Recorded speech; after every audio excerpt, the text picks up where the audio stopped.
McCulloch here. All right, so came in a bit early, trying to finish off the hot saw that we're going to run this weekend. This is the Mac 101 cart engine.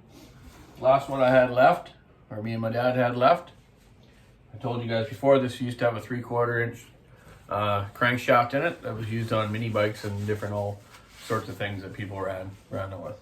We changed and put the 101 crank into it with the tapers so I can run the clutch. American Series Super Engines. McCulloch American Super Engines. Nice build. So it's brand new, stock. He ported it, I shouldn't say stock, he ported it a little bit on the exhaust, and that was it. I didn't want to go crazy. I just wanted it to be a nice runner just for the logging shows and to show people and let them try it out. I put an HR 191 carburetor on it that E.C. Burt in the U.S. has built. He built great carburetors for go-kart racing and all sorts of custom modified stuff. I used a Hartman intake manifold, old Gary Hartman made, so you can run these big tillage on there. There's a better carburetor than those old BDC McCulloch ones, you know. Some people have those figured out, but I got a few of them, but they're really old and greened up and stuff, you know. You'd have to totally rebuild them and try to find kits for them. So I've just built a throttle system for it. I had to,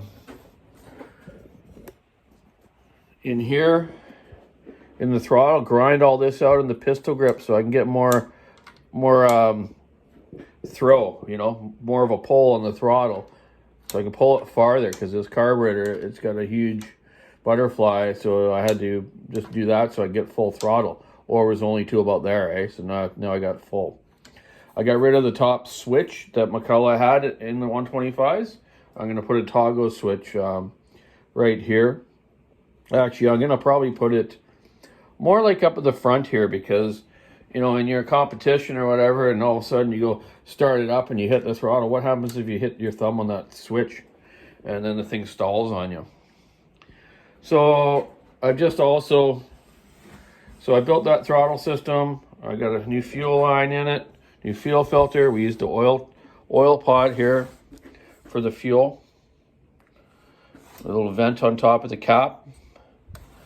And now I'm just making a brackets for my pipe. I got one on the back here, and I'm going to put one on the front from here up. Then a couple springs on there, as well as this bracket around here. I'm going to buff that yellow paint on, and then make a couple spacers, and put this bracket around there, so it doesn't fall off or move around. My dad's built lots of these old McCulloch racing saws and did really well in the logger sports for years with them. Also built lots for other people, and other people had their own as well and did really well. McCullochs were the big ones. Until old Ron Hartel would show up with his B-bombs, eh? The old B-bombs were 135 rotary valve cart engines that if you guys had made into hot saws or made themselves. I actually got one of the engines left, and I got it from a friend of ours in Souk. He was Norm was into logger sports, and still shows up once in a while. Great chopper and good saw runner. So yeah, man, I'm gonna get this baby going, and when Tin Man comes, me and Bucket and Tin Man are gonna go run this one and my dad's dual carb old beauty chrome pipe one.